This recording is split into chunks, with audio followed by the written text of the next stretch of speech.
We're rolling.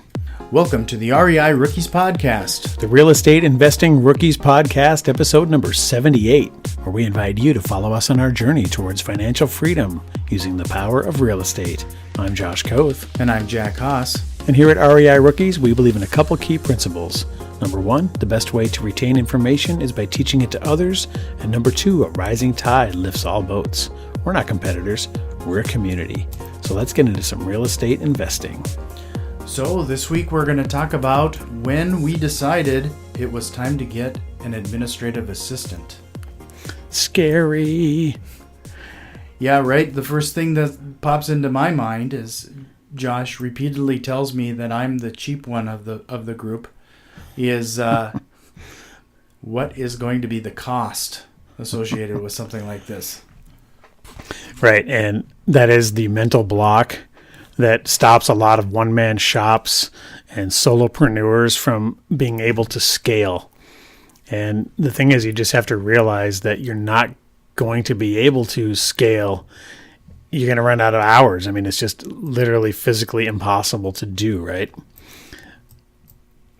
Yeah, there's no question to that. And we were in that situation where I think we were not only running out of hours, but other parts of the business were starting to lack, and especially our follow-up. Yeah, it's funny because, our highest dollar activity should be speaking to sellers, speaking to owners of properties that we'd like to acquire, or networking, or raising money, or, just the highest dollar activity. So anything besides that is really, we're taking away from those highest and best use of our time. And we had some properties that were undergoing some rehabs, getting fixed up. And I was doing a lot of running around and kind of supervising that. And, that's not our highest and best use of our time. And as a result of that, your follow-up suffers. You're not talking to as many leads per day. You're not generating as many leads per day. And that reflects in your pipeline, because we're on a kind of a 6 to 8 week timeline. The things we do now affect the revenue or the amount of contracts we have and houses we're acquiring, 6 to 8 weeks later. So it starts to show up when you look at the pipeline. It's a little thin, and you look back and you can see why, because you were spending time doing other things. So, but, as a solopreneur, and, I guess technically we're a two-man shop, but still we're kind of doing everything ourselves. And one of the main hurdles you have to get through is how can you get some of this stuff off your plate and let somebody who's better at it do it. And even if it's a cost, that's going to allow you to spend your time doing higher dollar activities and will ultimately be an investment, not an expense. And that's how you have to look at it. So if you're paying somebody an hourly wage to perform some of these activities on your behalf, hopefully that's going to either allow you to do higher dollar activities, or the activities they're doing will generate income that far exceeds what you're paying. So hopefully you look at everyone as an investment, not as an expense. And if it's done right, that's the goal that we're shooting for. But it is hard to get over that mental hurdle, because all you see is, well, we're going to pay them so much an hour, so many hours a week. That's X amount of dollars per month going out. Yeah, and that's one of my biggest mental blocks, right? I mean, we joke about it quite a bit, but that is a pretty significant expense. But I have to remind myself that this is an investment, not an expense. So it's another way of looking at it. And I think the timing is right for us in this situation. And we just recently talked to Michael Michalowicz, and I just was reading his Clockwork book. So there's a big section on that in that book. And Damian Lupo was a good conversation to have, because both of them reminded me that this is the right mindset to have, is the investment aspect versus an expense. Exactly. And another great book is The E-Myth by Michael Gerber, right, where the whole thing is you should be able to work on the business, not in the business. So you need to start kind of working yourself out. And by that's getting things off your plate and getting tasks under other people's responsibilities, and you're kind of overseeing the business direction. And that's ultimately where you want to go. And that's how you can turn something into a truly passive business. And, the true test of whether you own a business or you're just self-employed is, could you leave for 30 days and would the business survive, right? Definitely not now. I mean, we're in this every day grinding away. We're definitely not at that point. But the things that we're doing every day could be done by someone else. You just have to have enough revenue and pipeline in order to support that. And there is a little bit of a leap that happens because obviously you start, the expense versus investment mentality. You start with paying somebody an amount per hour. So that money is going out. So you don't know whether it's going to pay off until later. So there is some faith, a little bit of a leap of faith going on there. But you do have to eventually work yourself out of the business to have a truly business ownership that you can actually enjoy the passive fruits of. And this is going to be a great exercise in the fact that it's going to force us to define our processes. Up until now, we're kind of figuring it out as we go along, but we haven't taken that minute to define a few things. And I think that's going to be a great exercise to get them documented and allow this person to eventually train their replacement, because we want the process to outlive the person.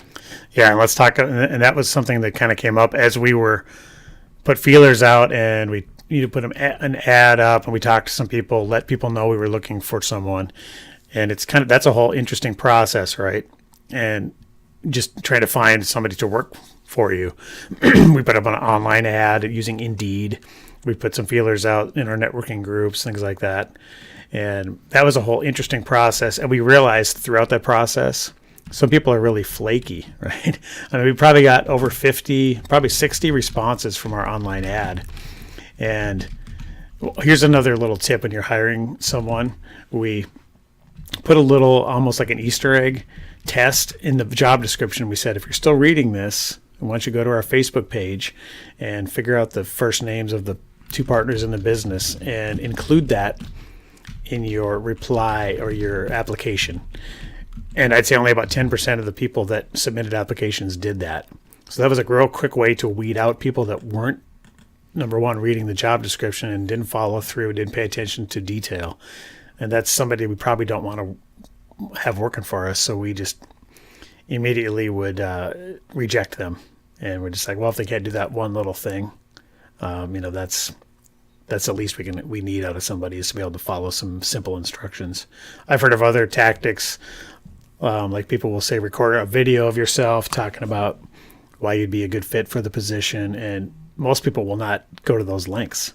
So that self-eliminates a lot of the having to weed through a lot of the applicants. Yeah, and yours was something like super simple. They simply had to go to our Facebook page, find our names, and email it to us. Yeah, it was a very, very simple thing to do, but only about 10% of the people did it. So right away, we were, of the 60 that applied, we were only dealing with less than 10 that actually accomplished that. So it was real easy. Another thing we did was we used Google Calendar to set up some interview slots. The ones we were interested in, we shot them out a link and said, pick a slot here. And we figure, we give them a kind of a range of some openings, and if they really want the job, they're going to find a way to get there during that time. And that worked, so we interviewed, 5 or 6 people total. And that was kind of interesting. And this is where we realized we need to have the process outlive the person, because you could tell, well, first of all, no one ever is going to be in your business for 20 years, most likely. You're not going to find a lifetime employee because they don't have the same expectations out of this business. You're just hiring an hourly paid person, and they're not going to be tied to the business like we are. So you realize pretty quickly that you need to have documentation and processes in place that 6 months later, a year later, when someone leaves, that it's pretty easy to just swap another person out for them. So let's go through some of the process here. First of all, you really just used Indeed, right? Mm-hmm. We did contact a couple local placement services as well. Yep. Here in town, and I don't know what the situation there, but frankly, I don't think we really had a ton of luck, except for one really good candidate out of one of the two placement services. Yeah, that was actually, I felt like it was, just good to have the feelers out there. And, the thing you got to realize about a placement service too is they are going to tack on their fee, or their, profit is built into the equation. So that's going to be a more expensive way to hire somebody than paying them directly. Right. So you got to factor that in as well. But Indeed was the first time we used that, and we definitely got a lot of traction with that and a lot of applicants. Mm-hmm. So that was kind of new to us. That was kind of interesting, and they even had some sort of pre-screening, right? Yeah, it was kind of one little thing that they do is they do a phone screening where they ask 4 questions, like tell us about a great accomplishment, tell us about a difficulty, and describe why you want the position. And it records them answering these questions. That was pretty good material to have on hand when we were getting ready to interview these people. You hear what they sound like, their general demeanor, how they're probably going to sound on the phone, which a lot of their work is going to be talking to sellers and doing some lead gen and speaking on the phone with people. So that was great to kind of whittle out the ones that were articulate and could be, speak well on the phone. And then they submitted, I think Indeed also helps them build their resume out. So something a little bit more formal regarding some of that information was great. Yeah, it was a pretty slick platform, honestly. It worked pretty well as an employer trying to find an employee. I'd recommend that. We didn't try like ZipRecruiter or any of the other, there's Monster and there's all kinds of job search platforms out there. I just tried that one. It was just kind of a shot in the dark. And ultimately though, and let's talk a little bit about here's another thing too. Of the 6 or 7 interviews we scheduled, at least 3 just didn't even show up. Right? Yeah. So, I mean, that's a third. I'd say a good third did not show up, including one that I called because I wasn't sure on which time they had selected. So I called her about 20 minutes prior to the time I thought it was. I said, okay, I see you have you down here at 2:00. Is that okay? And she said, yeah, I'll see you in about 15 minutes. Never showed up. I mean, I just thought that was so silly. I mean, obviously she knew she wasn't going to come. Why didn't she just say, I found another job or I'm not interested anymore? She just said, I'll see you in 15 minutes and then just never came. And 2 other ones just didn't even show up either. So, 3 of the 7 or 8 that we had scheduled didn't even show, which is just mind-boggling to me. And the top candidates all showed up early. That was a pretty big tell as well. Not only did they interview well, but they actually showed up 5-10 minutes early. And those were the ones that I think one of them even drove by the place the night before just to make sure she knew where it was. Yeah, she put some value on showing up and making sure she was on time. And, that's what you want. You want the person to value the position and to do what it takes to keep their job and perform at hopefully a high level. So let's talk a little bit about the interview process and, how we handled that. That was kind of interesting because we'd never really interviewed anyone. So we just printed out some questions from a website on interviewing, and we had their resume at hand and just tried to get, for us, the main thing we need is positive attitude and just a good personality, because really the job that they're going to be doing doesn't require a lot of mental acuity. It's just sounding nice on the phone and being able to do basic computer tasks. So really, you don't need a high skill level. So we were looking for personality and attitude above all else. So we asked quite a few questions. We tried to keep the conversations to about 30 minutes. What would you say was one of the more impactful questions we asked? Well, one that was good was, and very telling, was what are you reading right now? Because only like the 2 that we ended up considering that were in the final running, they were the only 2 that mentioned anything that was mindset or personal growth related. Everyone else was just reading for entertainment's sake. Mm-hmm. And, we value mindset and personal growth quite a bit. They don't know that, of course, but, that's what kind of we were looking for. But that also just happened to be the 2 candidates that were in the running at the end for the position. So that was a pretty telling question. Yeah, I really like that one, and we typically started our questioning with some of that. Another one that I really liked was, if there was something in your past you were able to go back and do differently, what would it be? Yeah, that one really can catch people off guard if you're not a pretty prepared and polished kind of speaker. That can really catch people off guard. And you'd think if you're interviewing a lot, you would kind of be ready for some of those types of questions, because they're going to probably ask, tell me a negative personality trait of yours, or something you're not good at, or tell me about a time at work that was difficult. It's all pretty standard interview type questions. Mm-hmm.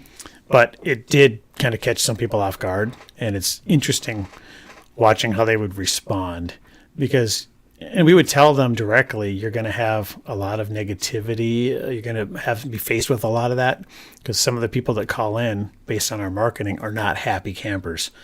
They're going to think we're trying to steal their house, that we're a scam artist, or that type of thing. So they need to be able to respond in a way that hopefully ends up with us, the caller, liking the company by the end of it, even if there's no deal to be had.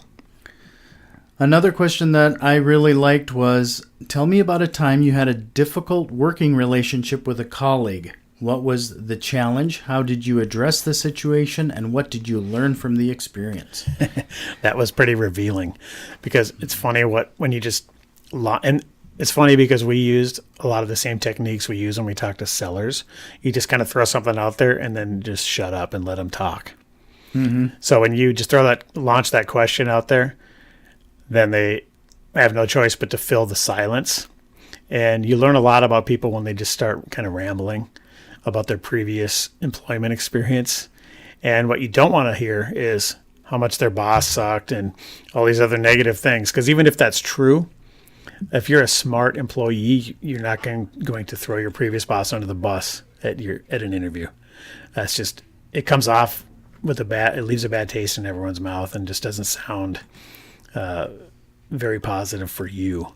Even if their boss was a dick or whatever, you should just find another way to phrase that. Mm-hmm. Yeah. So that was pretty telling. Yeah, and that was where, in one situation, we kind of found a little chink in the armor, if you will, on one candidate, because it was a rock star up until we asked that question, and then it was really telling on how she would react to being told something different, or exactly. being directed in a certain way. So that was interesting. Yeah, there's a lot to be revealed using those types of open-ended questions, and then just shutting up and listening. So once we had selected our candidates, we kind of do that. This is kind of some things we do when we talk to sellers. We use a lot of the same negotiating techniques. We had a salary range that we were willing to pay. Mm-hmm. So then we asked, rather than us saying, here's what we're willing to pay, we said, what would you be happy with? Right? Just like when we're talking to sellers, you never want to throw out your price, because what if their price they're expecting is lower than you'd be willing to pay?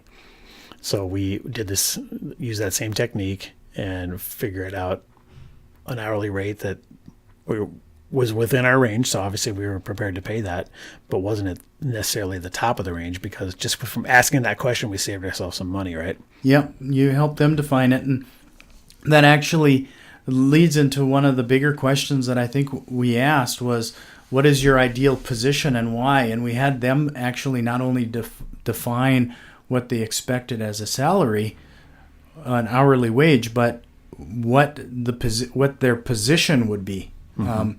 Because you can tell pretty quickly what a person's mindset is, and their work ethic is associated with any particular position. Yep.